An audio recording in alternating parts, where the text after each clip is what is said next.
የብርሃን የሞባይል ባንኪንጎ እንዲህ ተሻሽሏል፣ ይበልጥ ዘመኗል። በብርሃን ፍጥነት ያሻውትን የሚፈጽሙት ጊዜውን የሚመጥን የሞባይል ባንኪንግ አገልግሎት ከብርሃን ባንክ። እስኪ መተግበሪያውን አፕዴት ያድርጉና አዲሱን አቀራረብ ይመልከቱ። የሚፈልጉትን በሙሉ በፍጥነት በቀላሉ ወዲያውኑ ገንዘብ ወደ አካውንት እንዲሁም ወደ ዋሌት መላክ፣ ክፍያዎችን መፈጸም፣ የአየር ሰዓት መሙላት፣ ስቴትመንት ማውጣት፣ ቀሪ ሂሳብ መጠየቅና ሌላም ሁሉንም በቀላሉ። አዲሱ የብርሃን ባንክ የሞባይል ባንኪንግ መተግበሪያ አሁኑኑ አፕዴት ያድርጉ። ብርሃን ባንክ እንደ ስማችን ብርሃን ነው ስራችን። ተመልሰናል አድማጮቻችን። የፖርቹጋልን ጉዳይ እንመልከት። ትናንትና ኡዝቤኪስታንን 5-0 በሆነ ሰፊ ውጤት ማሸነፍ ችላለች። ከመጀመሪያው ጨዋታ ውጤት ብቻ ሳይሆን ከፐርፎርማንሱም በኋላ ብዙ መሻሻል ይጠበቅበት ነበረ። ኡዝቤኪስታንን ማሸነፍ እንደሚችሉ ግልጽ ነው፣ ግን በስንት ጎል ልዩነት ያሸንፋሉና ጨዋታው ላይ እንዴት ፐርፎርም ያደርጋሉ የሚለው ሲጠበቅ ነበር። እንመልከተው ይህን ጉዳይ። ልክ ነው። ትናንትና የፖርቱጋል ብሔራዊ ቡድን ዩዝቤኪስታንን እንደሚያሸንፍ ግልጽ ነበር። ዩዝቤኪስታን ዓለም ዋንጫው እንግዳ ቡድን ነው። ከዚህ በፊት በዓለም ዋንጫ ተሳትፎ ማያውቅ እና በዚህኛው ዓለም ዋንጫ ላይ ከመጡ አዳዲስ 4 ብሔራዊ ቡድኖች መካከል አንደኛው ነው። ለዛ ነው ከጨዋታው በፊት ስታንዳርድ ጨዋታ ነው ለፖርቱጋል ብሔራዊ ቡድን፣ ውስብስብ የሚሆን ጨዋታ አይደለም። የከፍተኛ የአቅምና የጥራት ልዩነት በሁለቱ ብሔራዊ ቡድኖች መካከልና በሁለቱ ሀገራት እግር ኳስ መካከል አለ። ነገር ግን ከዛ የመጀመሪያው የዲሞክራቲክ ሪፐብሊክ ኮንጎ ጨዋታ በኋላ በጣም ከፍተኛ ድራማ በሶሻል ሚዲያም በሜንስትሪም ሚዲያም በፖርቱጋል ሚዲያ በተለይ በጣም ብዙ ትኩረት ያገኙ ዘገባዎች እናይ ስለነበር ምንድነው ተጨማሪ አስፈላጊነት ነበረው ይህንን ጨዋታ ማሸነፍ እና ለክርስቲያኖ ሮናልዶ ደግሞ ምንም ለማንም ሰው ፕሩቭ ማድረግ አይጠበቅበትም። ክርስቲያኖ ሮናልዶ የሆነ ሀገር ላይ ጎል በማስቆጠር ግን ክርስቲያኖ ሮናልዶ በእግር ኳስ ሕይወቱ በሙሉ ወደ 1000 የሚጠጋ ጎል ያስቆጠረ ቢሆንም ከ30 በላይ ከ35 ገደማ አካባቢ ዋንጫዎች ያሸነፈ ቢሆንም 5 ቻምፒየንስ ሊጎችን ጨምሮ 5 ባሎንዶርን ጨምሮ 8 የሊግ ክብሮችን በተለያዩ ሀገራት ማሸነፍን ጨምሮ ብዙ ለቁጥር የሚታክቱ ሪከርዶችን ማሻሻልን ጨምሮ ለማንም ፕሩቭ ማድረግ ግዴታው እንዳይሆን የሚያደርግ በጣም አስደናቂ ታሪክ ያለው ተጫዋች ነው። ግን ሮናልዶን በጣም ኤክሰፕሽናል የሚያደርገው ማይንድ ሴቱን የተጫዋችነት ችሎታው ብቻ አይደለም።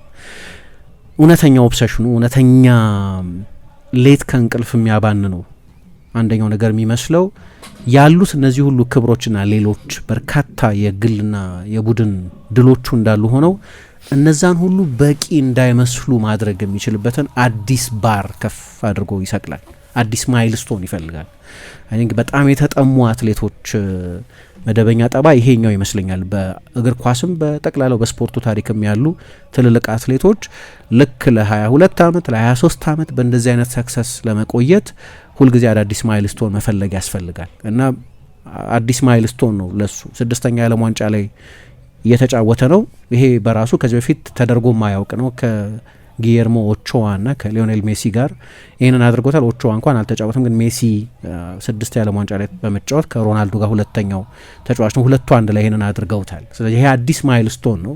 ለዚህ ነው በ41 ዓመቱም ጭምር በመጫወት እየቀጠለ ያለው። ሁልጊዜ የሚፈልጋቸው አዳዲስ ማይልስቶኖች አሉ። ምክንያቱም ሞቲቬሽን በጣም አስፈላጊ ነገር ነው፣ ግን በሞቲቬሽን ውስጥ ያለ ኢንቴንሲቲ በቂ አይደለም ይባላል። ዛሬ ሞቅ ያለ ሞራል ተሰምቶት አንድ ሰው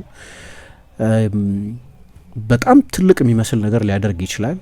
ነገር ግን በሞቲቬሽን ውስጥ ያለ ኢንዱራንስ ይሉታል ደግሞ ጽናት፣ ሞቲቬሽን በረጅም ጊዜ ሂደት ውስጥ እንዲቆይ ለማድረግ ግን ሁልጊዜ አዳዲስ ማይልስቶን ያስፈልጋል። ምክንያቱም ሁሉንም ላሳካ ሰው፣ ሁሉንም ትልልቅ ድሎች ላገኘ ሰው አዳዲስ ማይልስቶን ያስፈልገዋል እና ትላንትና አዲስ ሬከርድ ያሻሻለበት ምክንያት እሱ ይመስላል። ለ23 ዓመትም እንደዚህ አይነት ኮንሲስተንሲ ኖሮት እንዲቆይ ያደረገው በጣም ከፍ ያለ ተራራ ላይ መውጣት አንድ ነገር ነው፣ ግን እዚያ መቆየት የበለጠ ፈታኝ ነው ይባላል።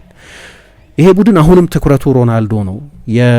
በተሰጥኦ ችግር ያለበት ቡድን አይደለም። የሮቤርቶ ማርቲኔዝ ቡድን በጣም ብዙ አስደናቂ ተጫዋቾች አሉት። ቪቺኛ፣ ብሩኖ ፈርናንዴዝ፣ ዦአዎ ኔቬስ፣ ቤርናርዶ ሲልቫ እና ሌሎች በርካታ ተጫዋቾች አሉ። አሁንም ቢሆን ግን በ41 ዓመቱ ጥቂት ወራትም በኋላ ሮናልዶ የዚህ ቡድን ሴንተር ኦፍ አትራክሽን ነው። ለዛ ነው ከዚያ ጨዋታ በኋላ ሌሎች ደካማ ብቃት ያሳዩ በርካታ ተጫዋቾች የነበሩ እንኳ ቢሆን ግን ትኩረቱ በሙሉ እሱ የነበረው እና ለዛ ነውም ደግሞ ሰሞኑን የቅርብ ጓደኛው በመሆኑ የሚታወቀውና ጎሉን ካስቆጠረ በኋላ መጀመሪያ አብሮት ደስታውን የገለጸው የማንቸስተር ዩናይትዱ ተከላካይ ዲዮጎ ዳሎት ከዚህኛው የዓለም ዋንጫ በፊት በጥሩም ሆነ በመጥፎ ጊዜ እንደዚህ አይነት ሂስትሮኒክስ እንደሚኖር አውቀን ነበር። እንዲህ አይነት በጣም ትልቅ ድራማ እንደሚኖር አውቀን ስለነበር ለሁሉም ተዘጋጅተን ነበር የሚል አስተያየት የሰጠው።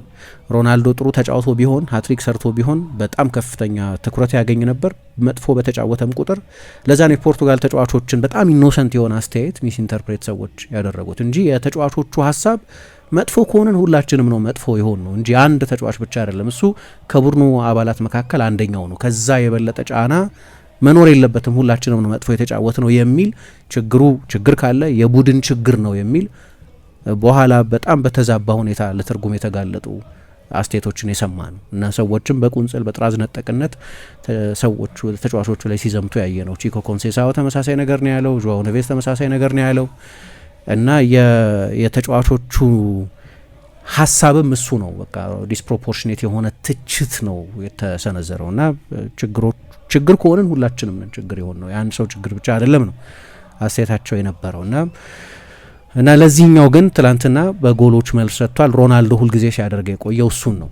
ሁልጊዜ ተጠራጣሪዎች ነበሩት፣ ሁልጊዜ ተቺዎች ነበሩት፣ ሁልጊዜ የክርስቲያኖ ሮናልዶ ነገር ማይጠማቸው የሆኑ ሰዎች አሉ። በጣም በብዙ ሰው የሚወደድ የመሆኑን ያህል የብዙ ሰዎች በእግር ኳስ ይሁን በሌላ የህይወት መስክ ያሉ ሰዎች ጀግና ሮል ሞዴል የመሆኑን ያህል ግን ደግሞ ሁልጊዜ ከእንደዚህ አይነት ስኬቶች በኋላም ጭምር በአንድ 90 ደቂቃ ፐርፎርማንስ የሆነ ትሪቢዩናል ልትቀመጥ የሮናልዶን የእግር ኳስ ህይወት ካየሽ በኋላ ያንን ጨዋታ ብቻ የተመለከተ አስተያየት ሊሰጥ ይችል ይሆናል። በቀደም የኔ ማስተያየት የነበረው እሱ ነው። አንድ ጨዋታ ላይ አንድ ተጫዋች ጥሩ አልተጫወተም እና መጥፎ ፐርፎርማንስ ከሆነ መጥፎ ፐርፎርማንስ ነው፣ ምንም ሊደረግ አይችልም። ግን ከዛ ያለፈ በቀደም ትላንት የሰራ ነው አንድ ፕሮግራም ላይ እንዳልኩት ምንድነው ስኮር ሴትል ማድረግ የሚመስል ሌላ የቆየን ስሜት ለማስተጋባት የሚደረግ ጥረት እንጂ በአንድ ፐርፎርማንስ ቤርናርዶ ሲልቫ ጥሩ አልተጫወተም፣ ብሩኖ ፈርናንዴዝ ጥሩ አልተጫወተም፣ ተቀይሮ የገቡ ተጫዋቾች ቺኮ ኮንሴሳኦ ደህና ነበር፣ ግን በጠቅላላ የፖርቱጋል አታኪንግ ፐርፎርማንስ ጥሩ አልነበረም። ስለዚህ ፖርቱጋል ፐርፎርማንስ እንደ ጠቅላላ እንደ ቡድን ጥሩ አልነበረም። በጣም ድራማቲክ ነበር ከዛ በኋላ የተሰጠው አስተያየት። ግን እንዳነሳሁት ሁልጊዜም ባለፉት 20 ዓመታት እንዳደረገው በማስቆጠር ነው መልስ የሚሰጠው። ልክ እንደዚህ አይነት ሁኔታዎች በሚኖሩበት ጊዜ በቁጥሮቹ ነው መልስ የሚሰጠው እና ትላንትና ይሄንን አድርጓል። እንዳልኩት ከዚህ በላይ ከፍ ያለ ባህሪ ያስቀመጠ ተጫዋች በመሆኑ ምክንያት ከዩዝቤኪስታን ጋር የተደረገ ጨዋታ ነው። ስለዚህ ፖርቱጋል እንዲያሸንፍ እንጠብቅ ነበር። ግን ይህንኑ አይነት ኤፒሶድ ስናይ ግን ለመጀመሪያ ጊዜ አይደለም፣ በተደጋጋሚ ይህንን አድርጎታል። ሮናልዶን በተመለከተ ሰሞኑን የተሰጡ አይነት አስተያየቶች ሲሰጡ ለመጀመሪያ ጊዜ አይደለም። ሪያል ማድሪድ ውስጥ በነበረበትም ጊዜ ለአድቨርሲቲ፣ ለተቃርኖ፣ ለአሉታዊ አስተያየቶች መልስ የሚሰጠው ሜዳ ውስጥ ነው። በቁጥሮቹ ነው መልስ የሚሰጠው እና ቁጥሮቹ ታሪካዊ ቁጥሮች ነበሩ። ትላንትና 2 ሬከርዶችን ያሻሻለባቸው ናቸው። አንደኛው ቅድም የጠቀስኩት በ6 የተለያዩ የዓለም ዋንጫዎች ጎል ያስቆጠረ የመጀመሪያው ተጫዋች ሆኗል። ገና ወጣት በነበረበት ጊዜ ወደ ጀርመኑ የዓለም ዋንጫ ሲመጣ አስታውሳለሁ። ያው እንግዲህ ክርስቲያኖ ሮናልዶ ዴቪድ ቤካም ማንቸስተር ዩናይትድን በለቀቀበት ተመሳሳይ ክረምት ነው ከ23 ዓመት በፊት ገና በ18 ዓመቱ ከስፖርቲንግ ሊዝበን ወደ ማንቸስተር ዩናይትድ የተዘዋወረው። የማንቸስተር ዩናይትድ ዋናው ዓላማ የነበረው ሮናልዲኞ ጋውቾን ከፓሪስ ሳን ጀርመን ማስፈረም ነበር። የተጠናቀቀ የሚመስል ነበር። በኋላ ወደ ባርሰሎና ሄደ እንጂ ግን አመጡት። 7 ቁጥር መለያ ሰጡት። አሌክስ ፈርጉሰንን የምንጊዜም ታላቅ ወይ ከምንጊዜም ታላላቅ አሰልጣኞች መካከል አንደኛው የሚያደርጋቸው 5 ጎል ብቻ ያስቆጠረን ተጫዋች ስፖርቲንግ ሊዝበን በነበረበት ጊዜ ጀማሪ አልነበረ። ከሱ ይልቅ እንደ ሪካርዶ ኩዋሬስማ አይነት ተጫዋቾች የበለጠ ፖቴንሻል አላቸው ተብሎ ይታመን በነበረበት ጊዜ ከሱ ወደ ማንቸስተር ዩናይትድ መዘዋወር በፊት 1 ዓመት አስቀድሞ አሁን የማንቸስተር ሲቲ የስፖርት ዳይሬክተር ሆኖ የሚሰራው ሁጎ ቫያና የፖርቱጋል እግር ኳስ አዲሱ ፈርጥ ተደርጎ ይቆጠር በነበረበት ጊዜ ያ የፖርቱጋል እግር ኳስ በእድሜ ከነሱ ጎልመስ ያለው ሲማኦ ሳብሮሳ የነበረው ጊዜ ፈርጉሰን ክህሎቱን በአንድ የወዳጅነት ጨዋታ ማየት ችለው ስለነበር በማንቸስተር ዩናይትድ ታሪካዊ የሆነውን 7 ቁጥር መለያ ለመስጠት አላመነቱ። ግን የመጀመሪያዎቹ ጥቂት ዓመታት እንግዲህ የሮናልዶ ፈላጊ ማንቸስተር ዩናይትድ ብቻ አልነበረም። አርሰናል ተጫዋቹ ኦልሞስት አዘዋውሮት ነበር። ዩቬንቱስ፣ ሊቨርፑል፣ ሌሎችም ክለቦች ፈልገውት ነበር። ነገር ግን ፈርጉሰን አመጡት። ለሱ 28ቱ ይሰጠኝ እንጂ ብሎ የስፖርቲንግ ሊዝበንን የለበሰውን 28 ቁጥር መለያ ጠይቆ ግን አምነውበት ነበር አሌክስ ፈርጉሰን። አስታውሳለሁ ግን የመጀመሪያዎቹ አመታት የጥያቄ አመታት ነበሩ፣ የዳውት የጥርጣሬ አመታት ነበሩ። አንደኛ የተካው ሌጀንድ የማንቸስተር ዩናይትድን ሌጀንድ ዴቪድ ቤካምን ነበር የተካው። ሁለተኛ ማንቸስተር ዩናይትድ ለ3 አመት የሊግ ዋንጫ ያልወሰደበት የጊዜ ኢንተርቫል ነበር። እንግዲህ 2002 2003 የፕሪሚየር ሊግ ሻምፒዮን ሆነ። ከዛ አርሰናል 1 ጊዜ፣ ቼልሲ 2 ጊዜ የሊግ አሸናፊ ሆኖ ስለነበር የሚቀጥሉን ትልቅ ቡድን በመስራት ሂደት ውስጥ ስለነበሩ ሮናልዶ ብዙ ተጠራጣሪዎች ነበሩት በእነዚያ ጊዜ። አይ ቲንክ መጀመሪያ ትልቁን ፖቴንሻሉን ያየነው 2006 የዓለም ዋንጫ ላይ ነው። ወደ ማቹርድ ተጫዋችነት ከትሪኮች ከፌንታዎች ለማየት ጌጣጌጥ ከሆኑ ስኪሎች በኋላ የበለጠ ኤፊሽንት የሆነ መምጣቱን ያየንበት የመጀመሪያው ምልክት የመጀመሪያ የዓለም ዋንጫው እና የመጀመሪያ ጎሉን ያስቆጠረበት ውድድር ማለት ነው። የመጀመሪያ የዓለም ዋንጫ ጎሉን በእርግጥ 2004 የአውሮፓ ዋንጫ ላይ አይተነው ነበር፣ ግን ስለ ዓለም ዋንጫ ስለሆነ አሁን የምናወራው አይ ቲንክ መንደርደሪያው የነበረው ያ ነው። መነሻውም የነበረው ያ ነው እና አሁን ያልኩትን ማይንድ ሴትም ለመጀመሪያ ጊዜ ያየንበት ያን ጊዜ ነው። ምክንያቱም ምሳ ቢያንስ በታሪክ ታውቂዋለሽ 2006 የዓለም ዋንጫ እንግሊዝና ፖርቱጋል ተጫወቱ።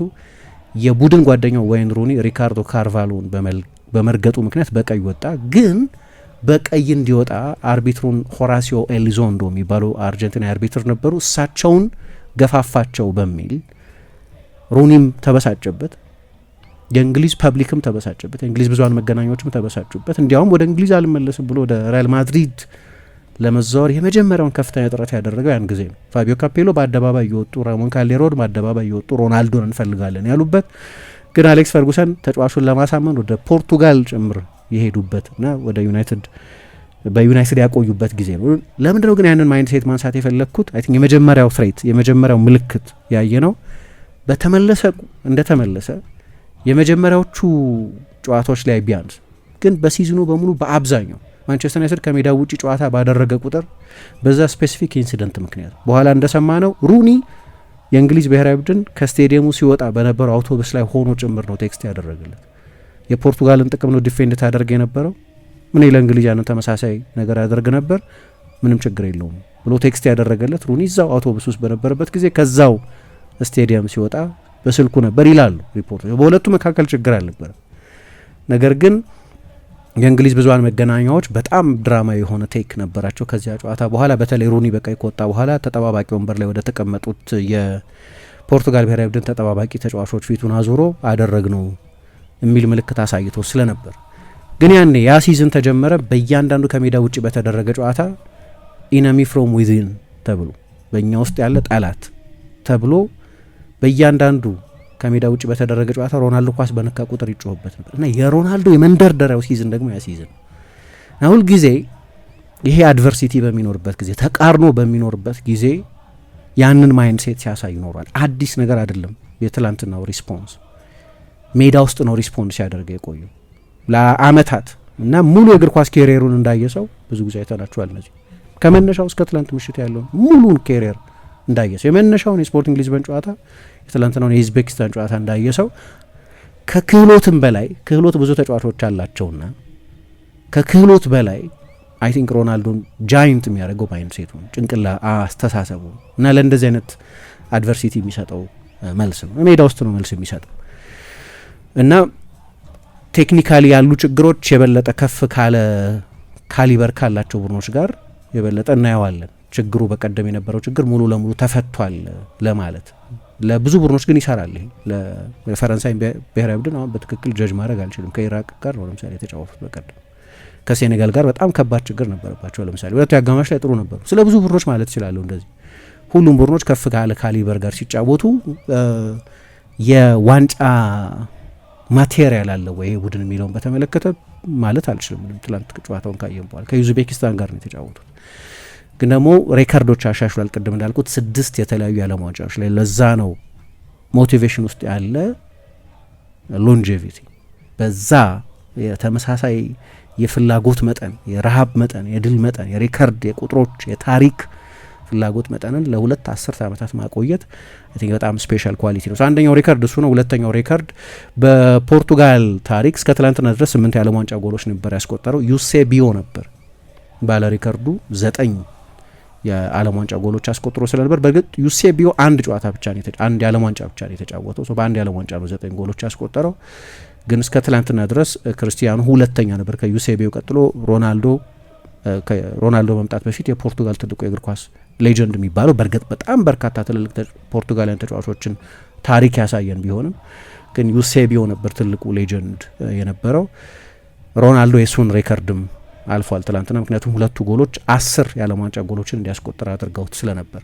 ሰሞኑን በሚደረጉ የዓለም ዋንጫ ጨዋታዎች ላይ ይሄኛው የዓለም ዋንጫ የማጥቃት ተጫዋቾች የዓለም ዋንጫ የሚባል ነው። ምክንያቱም ብዙዎቹ ትልልቅ ተጫዋቾች ዴሊቨር አድርገዋል። ቪኒሲየስ ጁኒዮር መጀመሪያ፣ ሊዮኔል ሜሲ፣ ኤምባፔ፣ ኤርሊንግ ሃላንድ፣ ሃሪኬን ትላንትና ቢቸገርም፣ ላሚን ያማል ባለፈው የሳውዲ አረቢያ ጨዋታ ላይ በአብዛኛው የየሀገራቱ ትልልቅ ተጫዋቾች ዴሊቨር አድርገዋል ቢያንስ በአንደኛው ጨዋታ። በተለይ ደግሞ ሊዮኔል ሜሲና ኪሊያን ኤምባፔ እንዲሁም ኤርሊንግ ሃላንድ። ስለዚህ ሮናልዶ ሌላኛው ትልቅ የዚህኛው የዓለም ዋንጫ ፊገር ነው።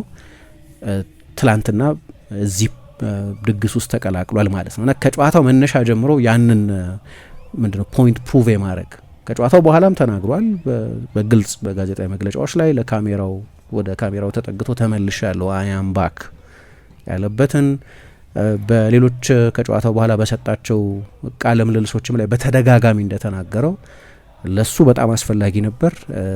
ግን ፖርቱጋልም በጣም የተሻሻለ ፐርፎርማንስ ነበራት ከባለፈው የዴሞክራቲክ ሪፐብሊክ ኮንጎ ጨዋታ በኋላ። እንግዲህ አንዳንዶቹ ጎሎች ለምሳሌ የባለፈው ጨዋታ ላይ ከቀረቡበት ትችቶች መካከል ራስ ወዳድነት ይታይ ነበር፣ እንደዚህ የመሳሰሉ ትችቶች ነበሩ። ግን ሁለተኛው ለምሳሌ ጎል ሲቆጠር የመጀመሪያውን ጎል አስቆጠረ። በጣም ክሊኒካል አጨራረስ ነበር። የባለፈው ጨዋታ ላይ ተቀይሮ ከገባ በኋላ ምንም እንኳ የፖርቱጋል ብሔራዊ ቡድን ጎል ባያስቆጠርም ግን ጎል ሊያስቆጥሩ ከሆነ ከሱ የሚነሱ አደጋዎች ናቸው አይደለም መነሻ የነበሩት የፍራንሲስኮ ኮንሴሳው ትላንትና የመጀመሪያው ጎል መነሻ የነበረው እሱ ነው። በጣም ግሩም የከትባክ ክሮስ ነበር፣ ግን በጣም የተዋጣለት አጨራረስ። ልክ እንደ ባለፈው ጨዋታ ፖርቱጋል በጊዜ ነበር ጎል ያስቆጠረችው፣ ግን ከዚያ በኋላ በተለይ ከውሃ ረፍት በኋላ መለዘብ ነበር። ግን ትላንት በዛው ተመሳሳይ ኢንቴንሲቲ ነበር የቀጠሉት። ግን ሁለተኛው ጎል ሲቆጠር በጣም ስማርት ጎል፣ እሱን ጎሉ ከተቆጠረ በኋላ ተመልከቱ ምን ያህል ስማርት እንደሆነ የሚመስል አይነት የደስታ አገላለጽ ያሳዩ አይተናል። የቅጣት ምቱ ጎል ማለት ነው። ከጨዋታው በኋላም የፔዥው የግራ መስመር ተከላካይ ኑኖ ሜንዴሽ እንደተናገረው ዓለም ሁሉ የባላጋራ ቡድን ተጫዋቾችም ጭምር ከእንደዚህ አይነት ፖዚሽን ክርስቲያኖ ሮናልዶ ነው ያንን ቅጣት ምት የሚመታው ብሎ ነው ሊገምት የሚችለው። የግብ ጠባቂውንም ፖዚሽኒንግ ካየሽው በዛ የተታለለ ይመስላል።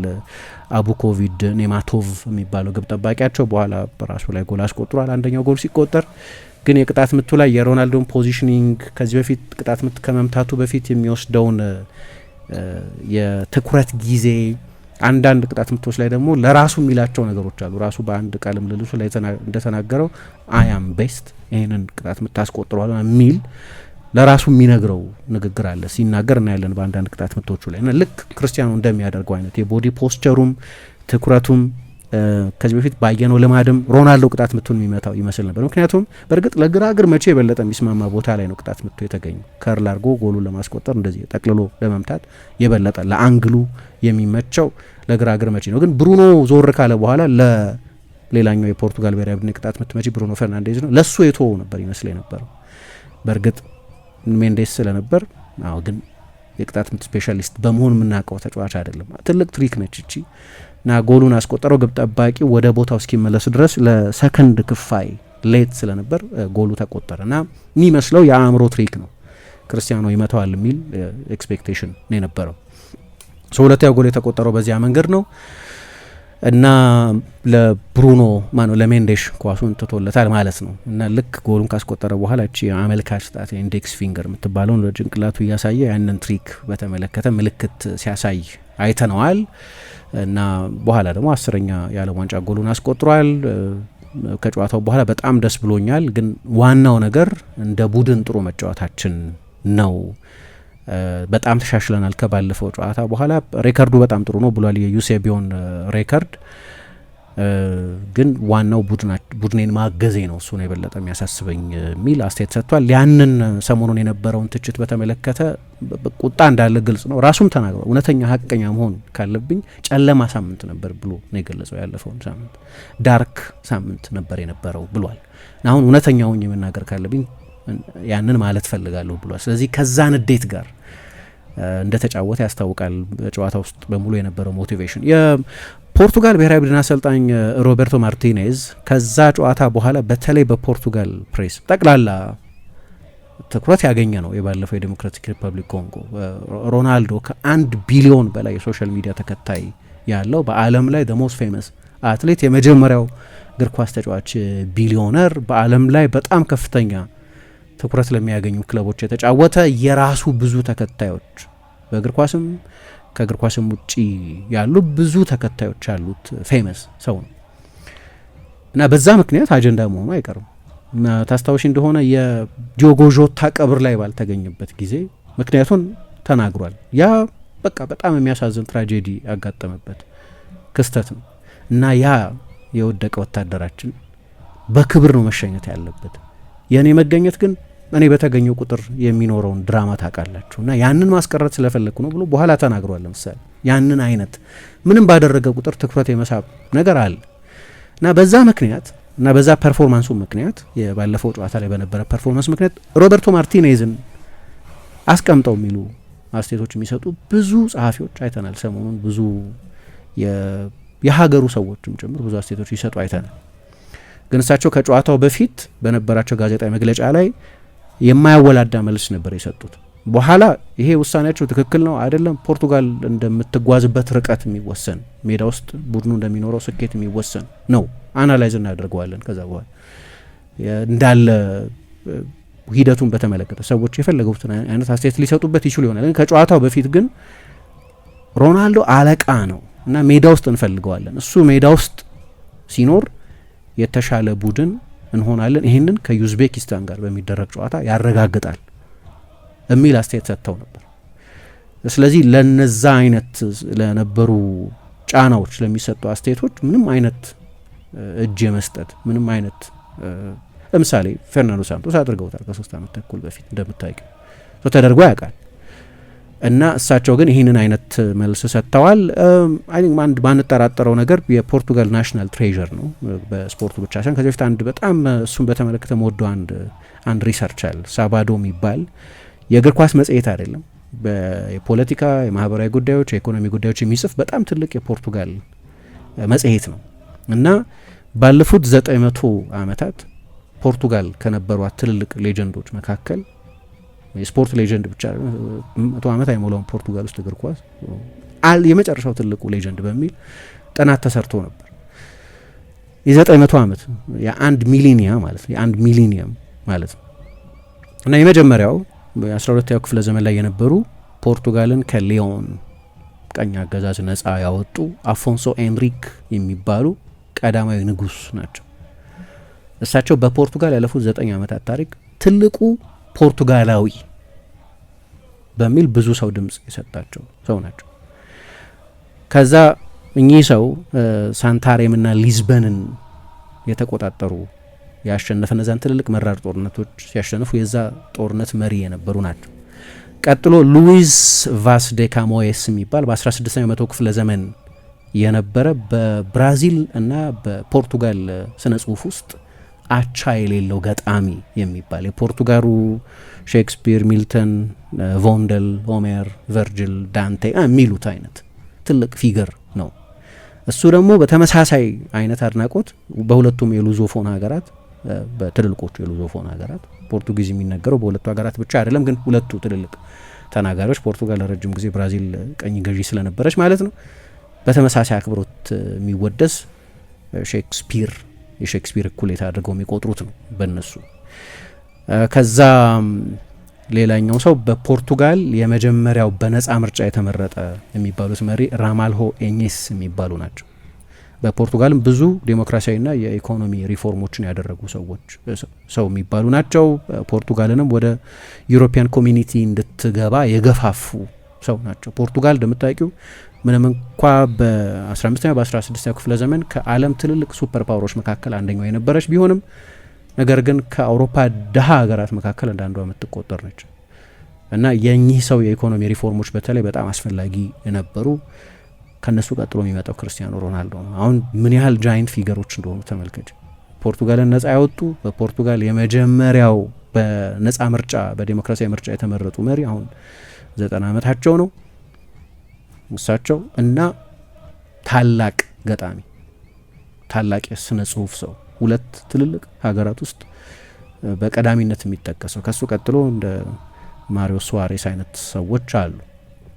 ያን ያህል ክብር የሚሰጠው የፖርቱጋል ብሔራዊ ቅርስ፣ የሚንቀሳቀስ ቅርስ፣ ናሽናል ትሬዠር ማለት ነው ፖርቱጋል ውስጥ እና በፐርፎርማንስን የተመለከተ ትችት አንድ ነገር ነው። ከዚህ በፊት የነበሩትን ስኬቶች በሙሉ ኢሬዝ ማድረግ፣ ለመሰረዝ መሞከር ደግሞ ድራማዊ ሪያክሽን ነው።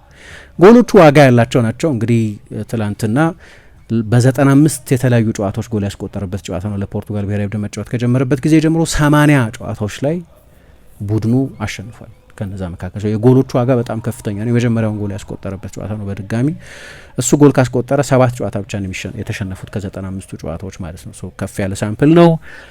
በዓለም ዋንጫም በዩሮም እንደምታውቂው በአውሮፓ ዋንጫ 14 ጎሎች አስቆጥሯል። በዓለም ዋንጫ ትላንትና 10ኛ ጎል ነው ያስቆጠረው። በሁለቱም ትልልቅ ውድድሮች ደብል ዲጂት ጎሎች ያስቆጠረ የመጀመሪያው አውሮፓዊ ተጫዋች ነው። በሁለቱም በዩሮም በዓለም ዋንጫም ይህንን ያደረገ ሌላ አውሮፓዊ አልነበረም። በትላንትናው ጨዋታ 2 ጎል ነው ያስቆጠረው። ሀትሪክ ሊሰራ ይችል ነበር። የተወሰኑ ድሎች ነበሩት በመጀመሪያ አጋማሽ፣ በሁለተኛው አጋማሽ ግን ቢያንስ 2 ጎሎች ያስቆጥሯል ትላንትና እና 2 ጎሎች በማስቆጠር በዚህኛው የዓለም ዋንጫ ሬከርዱን ይዞት የነበረው እነሱ ብሬስ የሚሉት አንዳንዶች ብራስሌት ይሉታል ሊዮኔል ሜሲ ነበር በ38 ዓመት ከ363 ቀን በቀደም የነበረው ጨዋታ ላይ ማለት ነው ከኦስትሪያ ጋር በነበረው ጨዋታ ላይ በእድሜ አንጋፋው በአንድ የዓለም ዋንጫ ጨዋታ ደብል ጎል ያስቆጠረ ተጫዋች በመሆን ማለት ነው።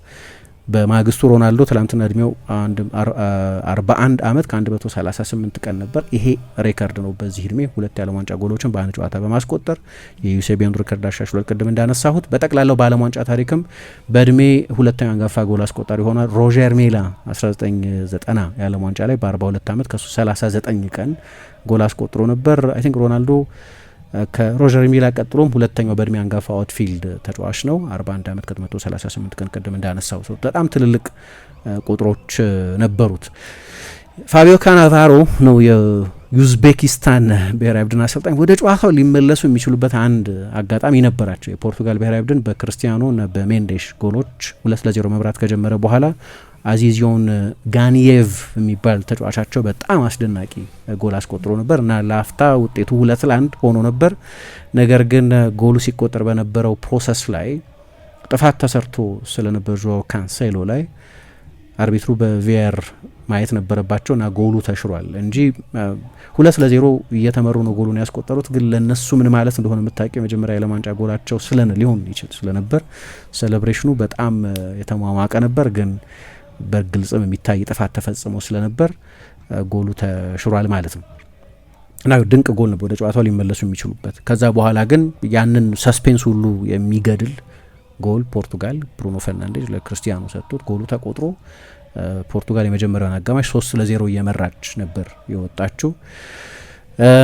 ከዛ አራተኛው ጎል ጨዋታው 1 ሰዓት እንደሆነው ከማዕዘን ምት የተገኘ ነው። እንደምታውቂው በፕሪሚየር ሊግ የቆመ ኳስ አሰልጣኞችን የመቅጠር ጉዳይ በጣም የተለመደ ነው። መጀመሪያ አካባቢ ስለ አርሰናል የቆመ ኳስ አሰልጣኝ ብዙ ይወራል። ግን አስቶን ቪላም የቆመ ኳስ አሰልጣኝ ያለው ማክፊ የሚባሉ እና እሳቸው አሁን ከፖርቱጋል ብሔራዊ ቡድን ጋር አብረው ይሰራሉ እና እኚህ ፖርቱጋል የማዕዘን ምቶችና የቅጣት ምቶች ባገኝበት ጊዜ ከሮቤርቶ ማርቲኔዝ ቀደም ብለው ቆመው ኦርኬስትሬት ሲያደርጉ ምናያቸው፣ መመሪያ ሲሰጡ ምናያቸው አሰልጣኝ ማለት ነው። በኋላም ሮቤርቶ ማርቲኔዝ ደስታቸውን ሲገልጹ አይተናል። የፍጹም ቅጣት ምት ሳጥኑ አካባቢ ትርምስ ነበር። በኋላ አቡኮድር ኩዣኖቭ የማንቸስተር ሲቲ ተጫዋች ጨዋታው ካለቀ በኋላም ሲያለቅስ አይተናል። በጣም ኢሞሽናል ነበር። እሱ ነው ኳሱን ወደ ጎሉ ሊመልስ ከጎሉ አካባቢ ሊያጸዳ ሞክሮ የነበረው። በኋላ ከግብ ጠባቂው ጋር ኳሱ ተገናኝና ጎል ተቆጠረ። ኦን ጎል ነው። 5ኛው ጎል ራፋኤል ሊያዮ ነው 87ኛው ደቂቃ ላይ ያስቆጠረው። ከኮሎምቢያ ጋር ነው የምትጫወተው ፖርቱጋል። አሁን ከዚህ በኋላ የማለፍ የመውደቅ ጉዳይ ሳይሆን ለሁሉም ቡድኖች ሶስተኛው የምድብ ጨዋታዎቻቸውን በሚያደርጉበት ጊዜ ኦልሬዲ አንደኛ ሆነው ማለፋቸውን ያረጋገጡ ቡድኖች ሊኖሩ ካልሆነ በስተቀር ፓዝ ይወስናል የምድብ ቀዳሚ ሆኖ መጨረሻ። ምክንያቱም የኮሎምቢያ ብሔራዊ ቡድንም የዛሬውን ጨዋታ አሸንፏል። ስለዚህ የመጨረሻው ጨዋታ ሲደረግ ከዛ በኋላ በጥሎ ማለፍ ምዕራፍ ላይ ነው የዓለም ዋንጫ የሚቀጥለው። ከ32 ጀምሮ ጥሎ ማለፍ ኖካውት ነው የሚሆነው። በፊት ያው የ32 ሀገራት ውድድር ስለነበር በ8 ምድብ 32 ቡድኖች 4-4 ሆነው ተደልድለው ቀጣዮቹ 16 ቡድኖች ውስጥ የሚያልፉት ቡድኖች ነው ኖካውት ይጀምሩ የነበሩ። አሁን ከ32 ነው ኖካውት የሚጀምረው። ግን ቀዳሚ ሆኖ መጨረስ አንዳንዴ ቀዳሚ ሆኖ መጨረስ ዲስአድቫንቴጅ የሚሆንበት ጊዜ አለ እንደምታገኙ ቡድን ሁኔታ ስለሚወሰን። ለየት ያለ ማትስም አለው እንደምታውቂው የመጨረሻው ጨዋታ በሄድ ቱ ሄድ ነው የሚወሰነው። ይሄም ለትንንሽ ቡድኖች በጣም መጥፎ ነው በተለይ ምክንያቱም ብዙ ጊዜ በሄድ ቱ ሄድ አንዱ ቡድን በሰፊ ውጤት ሊሸነፍ ይችላል። ስለዚህ ሄድ ቱ ሄድ ዲስአድቫንቴጅስ የሚሆነው ለትንንሾቹ ቡድኖች ነው። ግን የኮሎምቢያው ጨዋታ የበለጠ ምናልባት እስካሁን ድረስ ካደረጓቸው ጨዋታዎች ለፖርቱጋል ብሔራዊ ቡድን የበለጠ ፈታኝ የሚሆነው የበለጠ ከፍ ያለ ጥራት ያለው ብሔራዊ ቡድን የኮሎምቢያ ብሔራዊ ቡድን ኮንሲኩዌንሻል ጨዋታ ነው። ለማለፍ አልፈዋል ኦልሬዲ 4 ነጥብ በቂ ነው። በጣም ቢከፋ 3ኛ ሆነች ታልፊያለሽ የመጨረሻውን ጨዋታ ብትሸነፍ። ይሄ የዓለም ዋንጫ ፎርማት እንዲህ አይነት እድል የሚሰጥ በመሆኑ ምክንያት ማለት ነው። ከዛ ውጭ ግን አንድ ሌላ ማንሳት የምፈልገው የፖርቱጋል ብሔራዊ ቡድን እንግዲህ በፊፋ ራንኪንግ 58ኛ ስፍራ ላይ ያለ ቡድን ነው የገጠመው።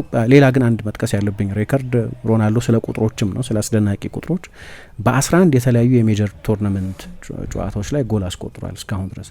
የመጀመሪያው አውሮፓዊ ነው።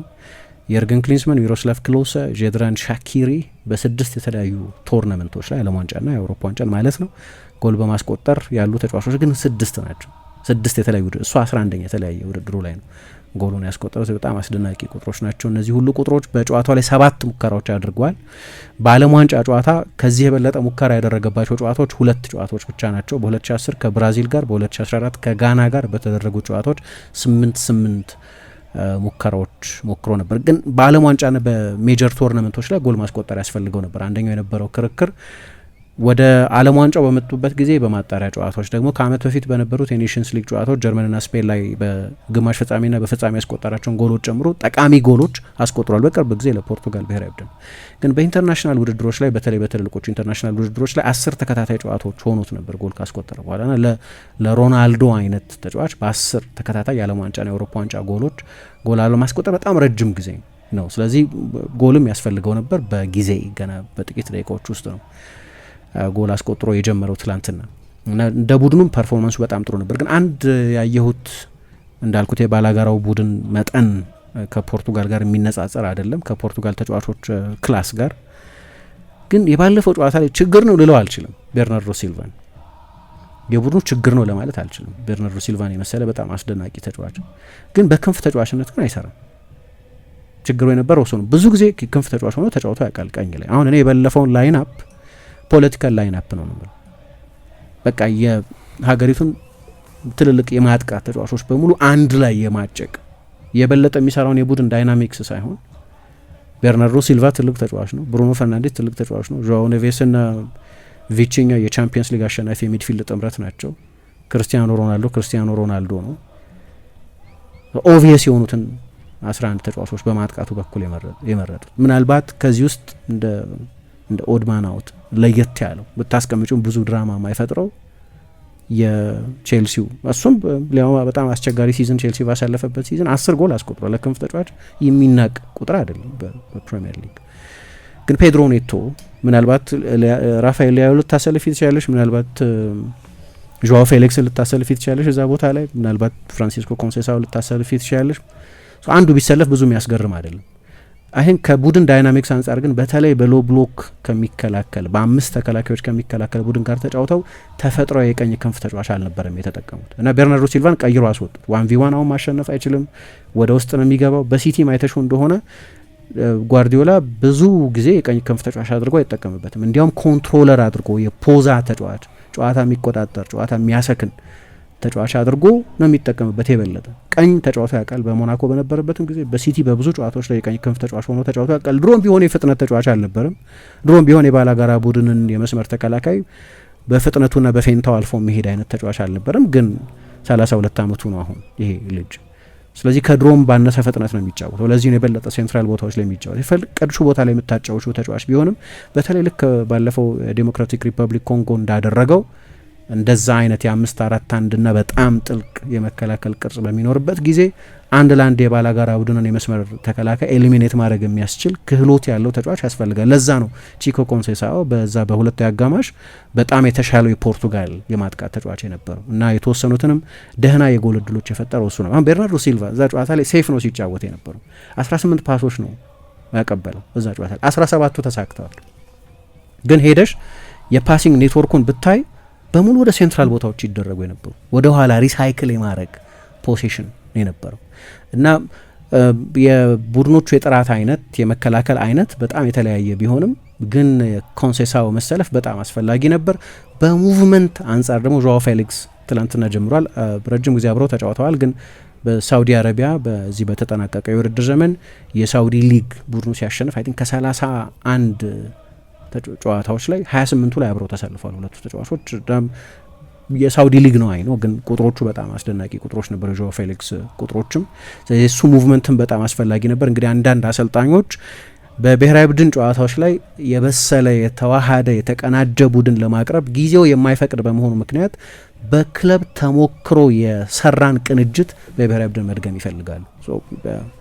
ዦአው ፌሊክስን ትላንትና አሰልፈውታል። እሱ አንድ ውሳኔ ነበር። የተከላካይ መስመራቸው አዲስ ነበር። ትላንትና ሬናቶ ቬጋን ከሩበን ዲያስ ጋር አብረው አጣምረውታል እና በቀደም የዦአው ፌሊክስ ማነው የብሩኖ ፈርናንዴዝ የቤርናርዶ ሲልቫ የቀኝ ክንፍ ተጫዋች ሆኖ መጀመር አልሰራም እና አሰልጣኙም ይሄንን ቶሎ ነው ሬኮግናይዝ ያደረጉት ነው። የመጀመሪያው አጋማሽ እንዳለቀ ትልቅ ውሳኔ ነበር። ያው ቅድም እንዳልኩት ሮናልዶ በሚስበው ከፍተኛ ትኩረት ምክንያት እሱ አጀንዳ ሆኖ ቆየ እንጂ የቤርናርዶ ሲልቫ መጥፎ ፐርፎርማንስ መነጋገሪያ መሆን ነበረበት። ጥሩ አልተጫወተም። ግን ጥሩ አልተጫወተው በፖዚሽኑ ምክንያት አንደኛ መሀል ላይ ማጫወት ይችሉ ነበር። ግን ያንን ቻምፒየንስ ሊግ በሁለት ተከታታይ ሲዝን ያሸነፈ የአማካይ ክፍልን መስበር አልፈለጉም እና ለምሳሌ ብሩኖ በጣም የተዋጣለት ፐርፎርማንስ እንኳ ባይሆን በኤክስፔክትድ አሲስት ይባላል በፈጠራቸው የጎል ዕድሎች ጥራት መለኪያነት 0.54 ኤክስፔክትድ አሲስት ነበር። ማጥቃቱ እንደዛ በጣም ደካማ በነበረበት አንድ ኦን ታርጌት ሙከራ ብቻ በተደረገበት ጨዋታ ለነበረ አንድ ተጫዋች በጭራሽ የሚያሳማ ስታት አልነበረም። ሶ ሪስክ ይወስዳል። የቤርናርዶ ሲልቫ ፓሶች ግን ምናልባት አሁን ባለበት ሁኔታ እዛ ቦታ ላይ ለመጫወት ስለሚቸግረው ሊሆን ይችላል ትናንትና ተቀይሮ ገብቶ ነው የተጫወተው። አይ ቲንክ ትልቅ ልዩነት ነበር እዛ ጨዋታ ላይ የዚህኛው ተጫዋች ለውጥ መደረጉ። እዛው ጨዋታ ላይ በሁለተኛ አጋማሽ ላይ ልዩነቱን ማየት ይቻል ነበር። ትናንትና ደግሞ የመጀመሪያው ጎል ሲቆጠርም ግን በብዙ አጋጣሚዎች እንዳየ ነው ይሄኛው ለውጥ ነው። አይ ቲንክ በታክቲኩ በኩል ጎላ ያለ ልዩነት ያመጣው ለውጥ የሚመስለው። የእያንዳንዱ ጨዋታ ታሪክ ይለያያል። እያንዳንዱ ባላጋራ ቡድን ታሪክ የተለያየ ነው። ቢሆንም አንድ ትልቅ ልዩነት ነበር። ስለዚህ በጣም አስፈላጊ ድል ነበር ለፖርቱጋል። ለሮናልዶም በጣም አስፈላጊ ነበር። ጎሎቹ ያስፈልጉት ነበር። ስለዚህ በጣም የተዋጣለት ምሽት ነበር ማለት ይቻላል።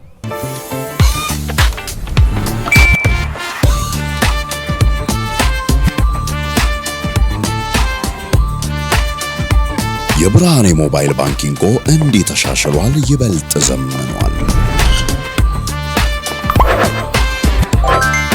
በብርሃን ፍጥነት ያሻውትን የሚፈጽሙት ጊዜውን የሚመጥን የሞባይል ባንኪንግ አገልግሎት ከብርሃን ባንክ።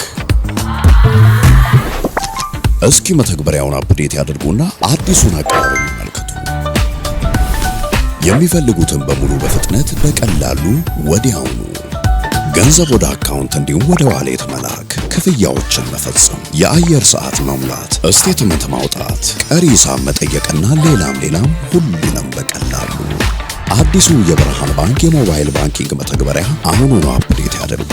ብርሃን ባንክ እንደ ስማችን ብርሃን ነው ስራችን።